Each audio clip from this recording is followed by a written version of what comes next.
And we're back. This time, Eastern Conference Finals preview.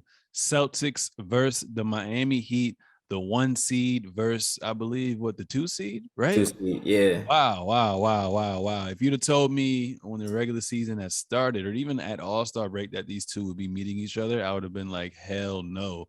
But there's a reason why they're the number one and the reason why they're number 2 seed as well, too. So obviously they're in the exact same conference. They played each other 3 times this year. The first meeting was November the 4th. Boston won 95-78. January 31st, Boston won 122-92. And then March 30th, Miami got some revenge, won 106-98 as well, too.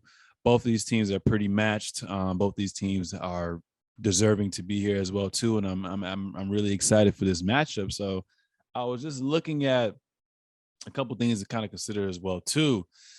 I mean, neck and neck, if we go depth, if we go coaching, game plan, on the fly adjustments, the X's and O's, these teams match up pretty well. Now, from the coaching standpoint, you got to give it a Coach Spo, one of the best coaches of all time, as well, too. I mean, this guy is probably not going to get any form of sleep at all. Trying to game plan, figure out what needs to be done to kind of get things done as well, too. Obviously, he had some success in the bubble in the conference finals when they beat the Boston Celtics in, I believe, 6 games. Was it 6 Yeah, games? 6 games. 6 games. So I expect for them to be physical. I expect for them to utilize man, but kind of, even if it's the second half, just kind of adjust on the fly and go zone as well, too. But it's different this time, right? Obviously, one, they're in a bubble, no home court advantage, away from your family, X, Y, and Z. But two, Al Horford was on the Philadelphia 76ers at this point in time. Robert Williams isn't who he is now. He wasn't playing at all as well, too. And obviously, Jason Tatum has upped his game. Jaylen Brown has upped his game as well, too. Completely different personnel, completely different coach. Obviously, Udoka has had some success against Steve Nash and the Nets, had some success against Coach Bud, and also the Milwaukee Bucks as well, too. So this is going to be a true test of chess, for sure as well, too. Now, some things I'm kind of worried about is the hunting games, right? The hunting games. We saw what happened with Chris Paul. Obviously, Chris Paul is a little bit more older, but I'm a little worried about Hero and Duncan for the times that you guys don't go zone and you guys go man. How is if Duncan plays? How is that gonna affect you guys from a defensive standpoint? How is that gonna affect Hero from a defensive standpoint as well, too? Because I think their game plan, if you guys don't run zone, is obviously we know Tyler Hero, reigning sixth man of the year. He's probably going to get up some good points, but at the same time, he's going to have to work. So I wonder if that's going to take away from his offensive efficiency as well, too. I'm thinking if Boston limits those turnovers, in the end, they have more firepower. You guys may have more depth, but I think Boston has the more firepower in the Jason Tatums of the world and the Jaylen Browns of the world as well, too. I feel like obviously there's a reason why you get the number 1 seed, so you can have the most sure spot to get to the conference finals. Obviously, you have to play who's in front of you at the end of the day. So obviously, round 1 they went up against the Hawks. We know about the Hawks. And then round 2 they went up against the 76ers. We know the 76ers, Danny Green tore his ACL last game. James Harden isn't the James Harden of the past. They didn't have that much depth. Joel Embiid, who knows what happens if he's able to play those first 2 games as well, too. So I feel like the Celtics are more battle tested. I feel like from an offensive juggernaut, they've seen a team like the Brooklyn Nets, who is one of the best offensive teams as well, too. And then you have the reigning champions, the quote we always talk about, to be the champs, you have to beat the champs. Granted, there was no Chris Middleton, but the Bucks had a lot of size and the Bucks were very physical as well, too. We saw that in game 1 that the Boston Celtics had to get adjusted to the physicality that the Bucks play with as well, too. Now, in saying all this, I think And I'm not giving my predictions quite yet. We're almost there. Now, I'm saying all that. I think with Miami playing the Philadelphia 76ers, playing the Atlanta Hawks, they weren't as physical as Boston. So I can see a scenario where Miami has to kind of get used to that physicality, and Boston may creep and get that game 7 as well too. And then obviously Boston um, would have a shorter layover time in playing from game 7 to this game 1 that's going to be um, today, Tuesday, as well too. So it should be interesting to see kind of what happens with that. I'm not necessarily sure how confident I am in Tyler Hero this series as well too, with all the Celtics wing defenders. And then another thing that I'm kind of also worrying about as well too. Jimmy's going to have his work cut out for him. Obviously, he's one of the best two-way players in the game. But I mean, just seeing what happened with Kevin Durant, seeing what happened, with players on the Bucks as well too, like a Drew Holiday, is going to be tough as well too. And then I also think that I don't see Bam cooking Horford or Williams too much.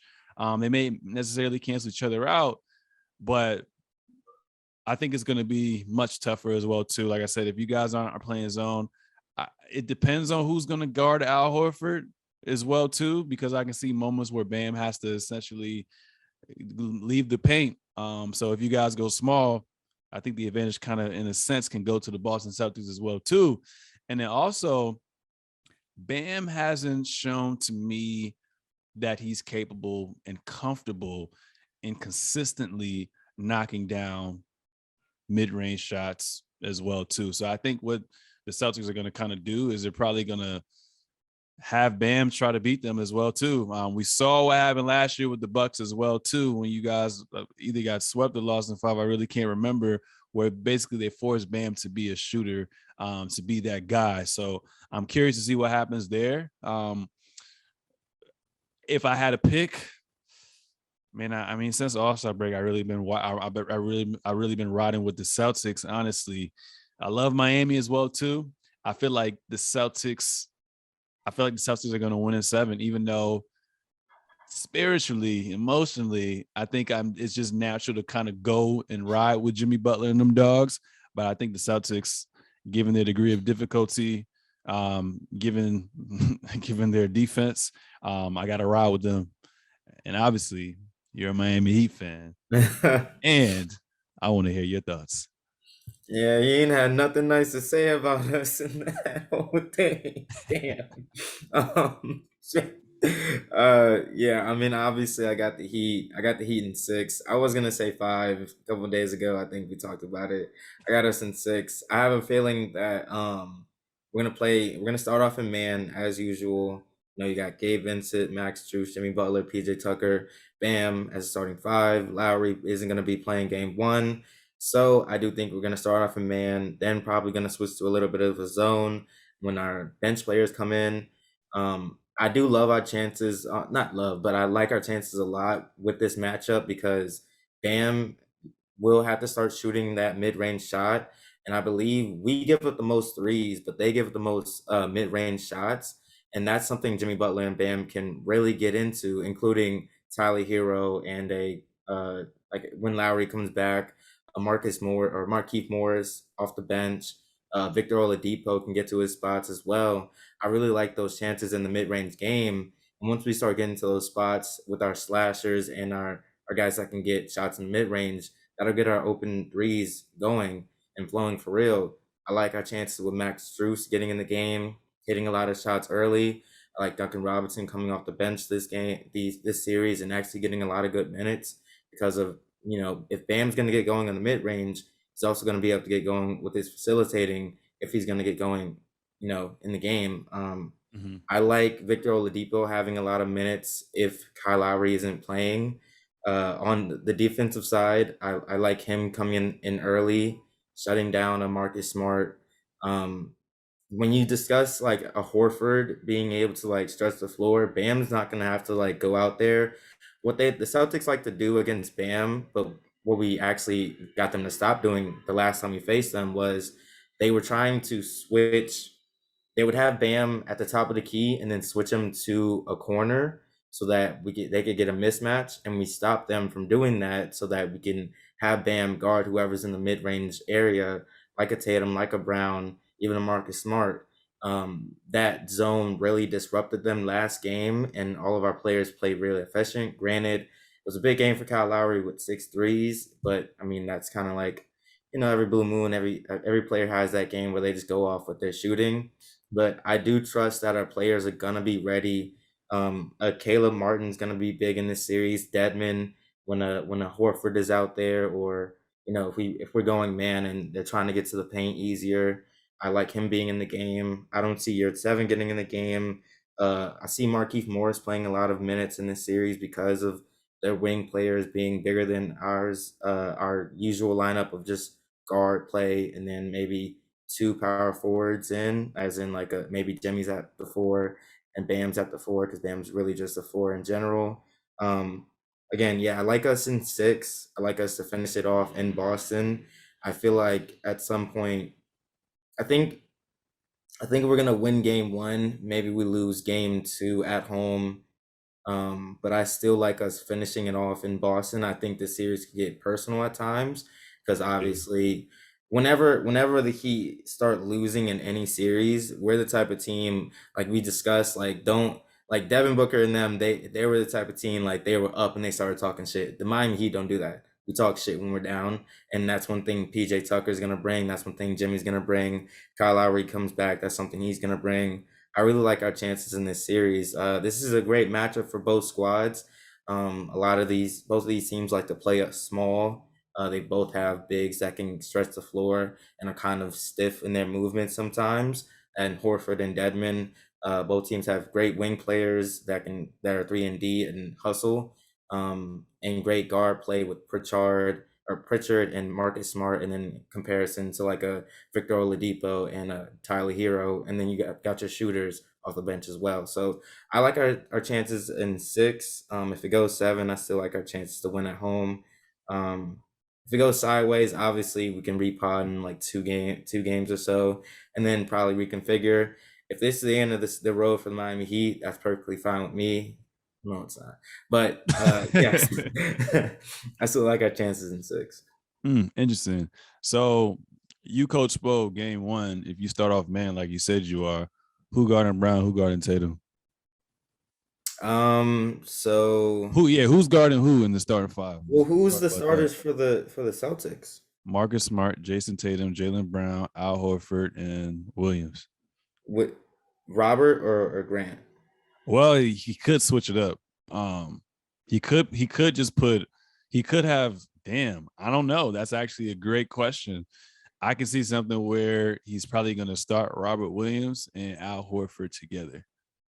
Okay, then But then again, I wouldn't be obviously. surprised if Robert Williams comes off the bench, Al Horford starts at the 5, and Grant Williams is the 4.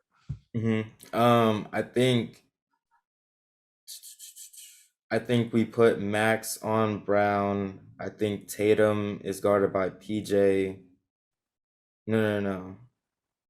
If I'm Miami, I think I start off with PJ on Tatum as well too. He You said he's Horford? yeah, I Horford. because it depends on where these people are going to be located. Like I really don't like. Obviously, the Heat switch, so it's kind of like that man gets disrupted no matter what. So it's like you may start off on one player and then somebody runs past somebody and it's like, all right, just go ahead and switch. So it may not matter, but if we're talking like just like before the game starts, PJ on Tatum. If Horford, obviously Williams is more of a paint player, so I would say Bam on Williams. Williams the third. Horford would be guarded by probably Max Strus. That's a mismatch for Horford. Jimmy would probably guard Jaylen Brown, and then Smart would be with Gabe Vincent, who's actually pretty good on defense. Mm. And then another thing to kind of look out for as well too. I think towards the end of the Bucks Celtics game, Marcus Smart hurt his foot. Oh yeah, I it think came he back clean. sprained his foot. I don't know how severe that is. I think he's questionable for game 1 today. So should be interesting. That's something to look out for, because if there's no Marcus Smart bothering your guards like that, it's going to be a long series for Boston for sure, definitely as It's well gonna be a too. long series too, because I mean, I could see a scenario where Victor Oladipo gets the call to start. That same thing as Marcus Smart. Honestly, I like Victor Oladipo's game over Marcus Smart's because he still has Victor Oladipo since he started playing in these playoffs. He's been ramping up and he's been very important for us. I like our chances. I just wanted to get that. I wanted to be real physical, kind of like the Memphis and Warriors series, but no injuries. You know what I'm saying? Yeah, We saw what facts. happened with Gary Payton. Obviously, Dylan Brooks got suspended one game. Ja Morant won out, like felt like the fucking Royal Rumble or some shit. And I don't want to see that. I definitely think there's gonna be some chirping back and forth. I don't know who it's gonna be Of from. course, it's the Um, playoffs. but it's gonna be real good as well too. Yeah, probably with the fans too, because them white people up in Boston, it's gonna be some chirping. They different. They different over They there as well different. too.